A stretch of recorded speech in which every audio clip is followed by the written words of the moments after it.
least this one doesn't have a butt flap. Classically known as the first medical officer, Ratchet would prefer using his equipment for repair and defense over shooting, but the war didn't give him much choice as he stands with the others in arms. Studio Series kept expanding with lesser-known characters being added to the roster. To expand further, they looked into the short-played but highly admired Cybertron scene in the Bumblebee movie for inspiration, so Ratchet returns once again. Ratchet transforms into a Cybertronian vehicle that seems similar to sci-fi transport trucks. Given he's likely a medical alien ambulance, it actually works. With the shape of the windows in sections and the sloped-up underside, it really resembles the Mammoth in Halo 4. It feels condensed and small, like I'm holding a hamster. He seems simple enough at first glance, seeing how they're just making up alt modes, they don't have to pitch too much effort. But the transformation throws you into a loop. I get why some people don't like it, but I don't know, after a couple of times I can actually go with the flow. It feels less like a puzzle and more like a fidget toy.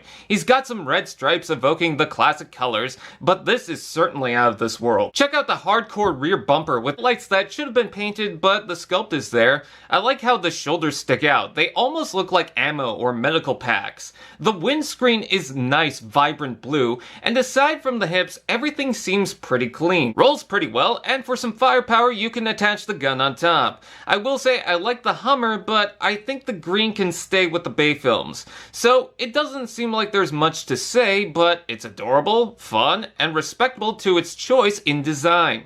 Robot mode.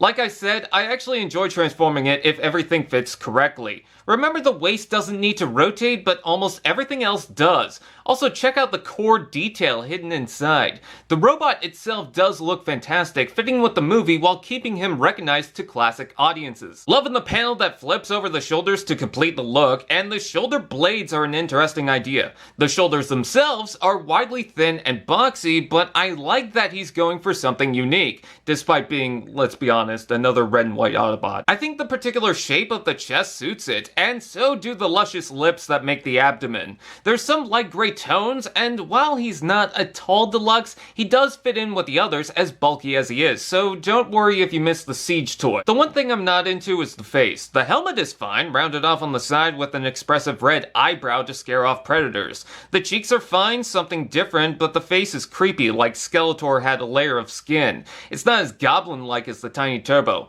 Oh, and light piping returns, which is a different tone compared to the windscreen, but on the back, it's a bit much. Did someone say, articulation? Ball jointed head, shoulders out and in forward, the back rotation below, elbow bend, waist rotation, hips out and in forward, and the back rotation below, knee bend, foot forward, back and tilt. Posability is good, but some of the joints are pretty loose. I've seen worse, but a chunky bot needs to be strong. The arms have a hard time going across, but you can dislodge the waist for a side motion. Yes, his hips don't lie. Let's take a look at the accessory. He comes with a big gun. Kinda wish he came with more. I mean, Brawn has a drill and this guy has no tools. But with the context of the movie, it's fine. Plugs onto the back for storage, but I'd rather a round peg so I can turn it wherever. So he looks good now, but how long would that last? Many figures have been yellowing faster due to poor handling, so it should be noted that weeks upon purchasing, some people had the effect. It's unclear what's exactly causing it, exposure to oxygen, sunlight, heat, temperature, but it's a problem that's even got to Legacy Motormaster. It needs to be fixed. Keeping up with the Studio Series Bumblebee movie Autobots, Ratchet has been an iconic character. His return to cinema was a big deal, considering how he played a part in most live-action movies already. Aside from the yellowing and loose joints, I actually really like him. Keep in mind, I might be biased because I actually enjoyed the transformation and some do not. But I think he's a pretty good incarnation of the classic character. I'm a doctor, not a goblin! Allspark TV. Now that's just prime.